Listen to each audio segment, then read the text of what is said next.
This video is brought to you by Global Men's Wellness, your 24/7 AI health expert. No copays, waiting rooms, or awkward conversations. Just real answers whenever you need them. Visit globalmenswellness.com to try it free and get your own on-demand concierge-level wellness expert today.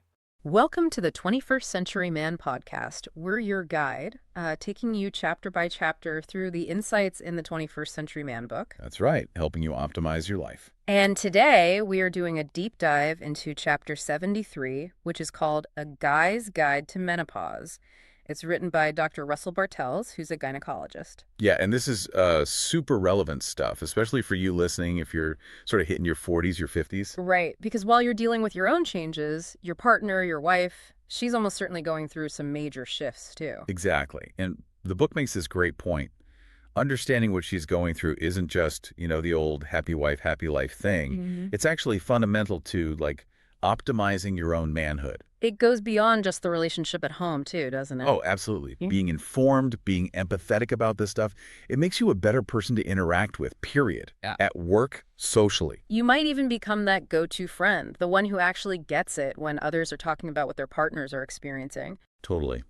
So our goal today is really to cut through some of the confusion. We want to unpack the physical stuff, the functional changes, the emotional side of things that women face when hormones decline. And we'll look at treatments, communication strategies, basically everything Dr. Bartels lays out in this chapter. Yep. Let's get straight to it. Okay, so let's start right at the beginning.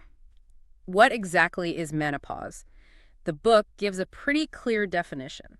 Yeah, it's fundamentally the point when a woman's periods stop permanently. She's no longer fertile. And the sort of clinical marker is going a full 12 months, a whole year without a period. That's the official diagnosis point then. Right. It's that clear biological line in the sand, so to speak. And it's driven by hormones, obviously. The book calls it the end of a hormonal symphony. I like that description. It's a great analogy, isn't it? Because periods happen because of this really complex interplay of hormones, mainly estrogen and progesterone, coming from the ovaries. So when the ovaries kind of wind down production, that symphony stops, or at least fades out significantly, and the periods stop along with it.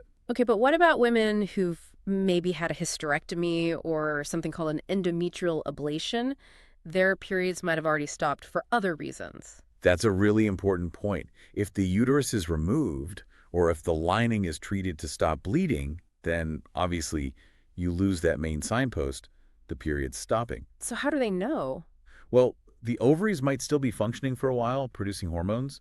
So in those cases, you really have to rely on noticing the other symptoms of hormonal change, which we'll definitely get into. It makes diagnosis or just awareness a bit trickier. Got it. So what's the usual timeline for this whole process? Well, Dr. Bartels talks about two main types. There's surgical menopause that happens boom, immediately if both ovaries are removed, often during a hysterectomy in younger years. Okay. Instant menopause, essentially. Pretty much. But even if the ovaries are left in during a hysterectomy, they will eventually stop working, leading to a natural menopause later on. And what about that natural menopause? When does that typically start? The hormonal shifts, the sort of very subtle beginnings, can actually start as early as the mid to late 30s for some women. Wow, that early. Yeah, but the more noticeable fluctuations, the things women really start to feel, usually kick in during the mid to late 40s. And the average age for that final period for actual menopause is around 52. But it varies a lot, right? Hugely. Every woman's journey is unique. That's a key takeaway. So what are those first signs? If she's still having periods, what might she notice? Often, it's the period pattern itself changing. Irregular bleeding is really common. Like how? Periods might get closer together or further apart. They can become much heavier or surprisingly lighter, just unpredictable. It's actually a top reason women go see their gynecologist in their 40s and 50s. And I guess seeing a doctor is crucial then to make sure it's not something more serious. Absolutely critical. Yes, hormonal changes are the likely cause in this age group, but you have to rule out other things. Polyps, fibroids, even, certain types of cancer. It's just essential due diligence. Better safe than sorry. Always. So if it is just hormonal decline causing bothersome bleeding, what can be done? The book mentions a couple of common approaches. One is that endometrial ablation we mentioned earlier. It's often a simple in-office thing, usually done with some sedation, no incisions. And that reduces or stops the bleeding? For many women, yes. significantly. Another option, especially if there are issues like fibroids making the uterus larger, might be a hysterectomy. And then there's a conversation about whether to keep the ovaries or not. It's interesting the chapter mentions that some women just kind of ride out the storm, while others actively look for solutions. Yeah, it really shows a range of experiences and approaches. Some women just want reassurance that what's happening is normal, even if it's annoying. Others are like, nope, I need help, and they'll explore lifestyle changes, herbs, hormone therapy, you name it. Okay, now this is where it gets really interesting, especially for the guys listening. Dr. Bartels points out a surprising similarity. He really does. This is maybe one of the biggest takeaways from the chapter for men. So many of the symptoms women experience during menopause are remarkably similar to what men go through with andropause, or, low testosterone. So you might actually be experiencing similar things to your partner. Very likely. Things like fatigue, weight gain, mood changes, low libido. It's often a shared experience driven by hormonal shifts in both sexes. It's not just her problem. Right. And the book says the top complaints from women are specifically what? Directly from the book. Weight gain and fatigue. That's what women report most often. The weight gain tends to be around the middle, that sort of pear-shaped thing. And the fatigue. Often linked to poor sleep, maybe because of hormone drops or night sweats kicking in. And then it becomes this vicious cycle, right? You're tired, so you lack motivation, maybe skip exercise, crave comfort foods. Which probably doesn't help the weight gain or the energy levels. Exactly. It snowballs. Okay, beyond weight and fatigue, what else is on that symptom list? It sounds pretty extensive in the book. It is. And again, listen for the parallels with male aging. Poor sleep or insomnia is huge. Loss of libido, definitely. Brain fog, Yeah. like memory issues, trouble concentrating. Yep, short-term memory loss, difficulty concentrating, big ones. Hot flashes are the classic symptom everyone knows, but there's also thinning hair or hair loss, changes to skin, losing tone, more wrinkles. Feeling hot when others are cold. I think I read that too. Yeah, that internal thermostat going haywire. And then the emotional side, anxiety, irritability, maybe even depression, a real loss of motivation, loss of self-esteem sometimes, even physical things like dry skin, dry eyes. Wow, it really impacts almost everything. It really can. Loss of muscle strength, stamina issues, poor balance, even arthritis can be linked or worsened. So it's not just about feeling off day to day. The book also warns about serious long-term health risks if hormone decline continues unchecked. That's right. It's like these initial symptoms are the warning signs, but if the decline continues long-term, it increases the risk for more serious conditions. For both men and women, right? Yes, the book links sustained low sex hormones in both sexes to things like new onset migraines, certain autoimmune diseases, rheumatoid arthritis, MS, lupus. Stuff. Very. Also dementia, Alzheimer's, Parkinson's disease. And then bone health, osteopenia, osteoporosis, muscle wasting, frailty as people get older. And of course, heart disease and stroke risk goes up. It really underscores how vital these hormones are for overall health, physical strength, mental sharpness, heart health. Absolutely. They're not just about reproduction. They're fundamental to our overall well-being in healthy aging. Which leads us to maybe the trickiest part, talking about it. How do you bring this stuff up with your partner without causing a fight or making her feel attacked? The book stresses love, concern, and tact. Yeah, it's a delicate dance, isn't it? It's Yeah. a potential minefield. Often, hopefully, the woman herself will notice things aren't right and talk to her gynecologist. Ideally one who knows about menopause management and hormones, not just routine stuff. Exactly. And the book even says, hey, if you're not getting answers or feeling better, get a second opinion.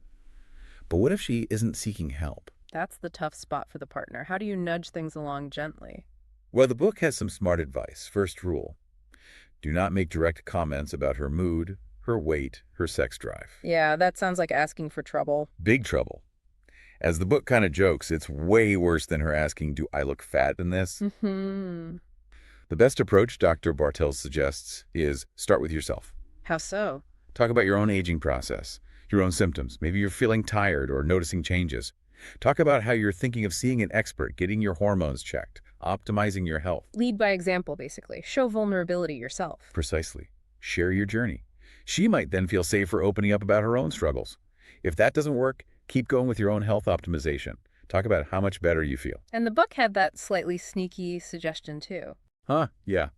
Leaving some brochures or articles about hormone replacement for both men and women lying around the house. Casually, A subtle hint. a subtle hint. And if none of that works, then maybe, as a last resort, you need that direct but very caring conversation. Frame it as, us as wanting to work on things together for the relationship. Okay. And finding the right doctor is key here. The book emphasizes that because there's so much misinformation. Huge point. Dr. Bartels is really strong on this. He Oh. advocates finding someone expert in bioidentical hormone replacement therapy, BHRT. He warns against doctors who either dismiss hormones entirely or, worse, spread outdated myths, like the idea that bioidentical hormones cause cancer, which he calls controversial at best. So you need someone with specific training. Yes, look for specialized training, advanced certifications, and just as important is bedside manner, someone she feels comfortable talking to about really intimate stuff. Makes sense. So once she finds that expert, what does the process look like, starting with lab tests? Typically, yeah. The book outlines a pretty thorough panel. Yeah. Basics include estradiol, progesterone, and crucially, both free and total testosterone. Testosterone for women. Absolutely. Essential for libido, energy, mood, muscle tone, just in much smaller amounts than men need. And getting the free testosterone level is key. That's the usable form. Okay, what else? A full thyroid panel is vital. Free T3, free T4, TSH, maybe reverse T3, and thyroid antibodies. Just checking TSH isn't enough. Other useful labs might be pregnant alone, SHBG, maybe vitamin D, B12. A good workup looks at the whole picture. And the book stresses that normal lab ranges aren't always optimal, right? That's a big concept. Massive concept. Dr. Bartels uses that great analogy. Being low normal is like getting a D's grade. Yeah, you passed, but are you thriving? No. So the goal is optimization, feeling your best. Exactly. A good provider listens to the symptoms first, then uses the labs to guide treatment towards optimal function.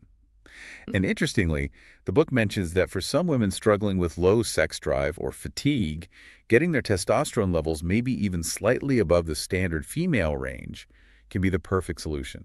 Interesting. And how are these hormones actually administered? Lots of options. Oral pills, though sometimes less preferred now. Croches, which are like little lozenges that dissolve under the tongue or in the cheek.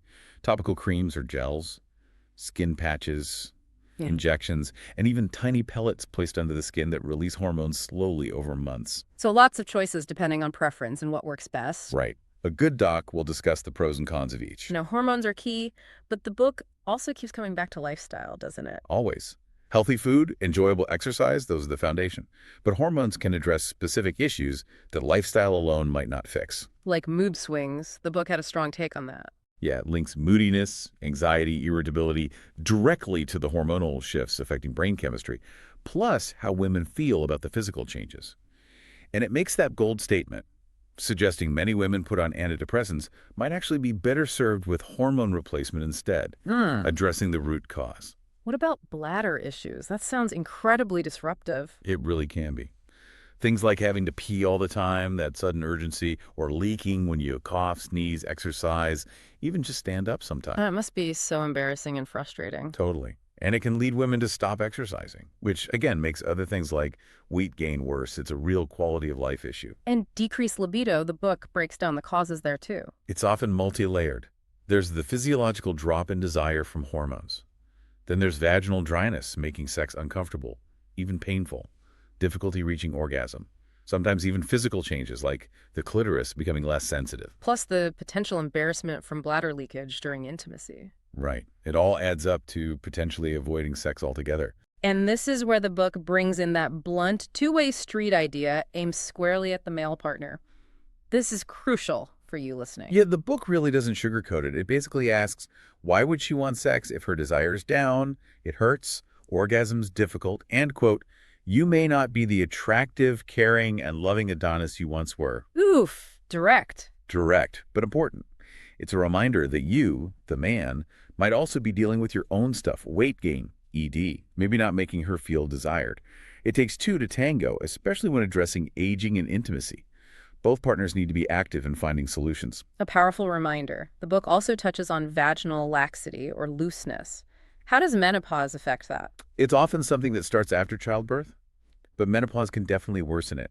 The lack of hormones weakens the vaginal tissues and the natural support structures. And the consequences. Less friction during sex, which can reduce pleasure for both, but also potentially more serious things like the bladder or uterus starting to prolapse or drop, pelvic discomfort, and again, just that feeling of embarrassment or shame about how things have changed. The book also mentions concerns about just the appearance of the genitals changing. Briefly, yes, some women become self-conscious about changes like labia looking saggier due to hormonal shifts, and that itself can be a barrier to feeling comfortable with intimacy. So, for these intimate health issues, the dryness, laxity, leakage, sensation changes what kind of non-surgical treatments are available. The book seemed positive about these. Very positive.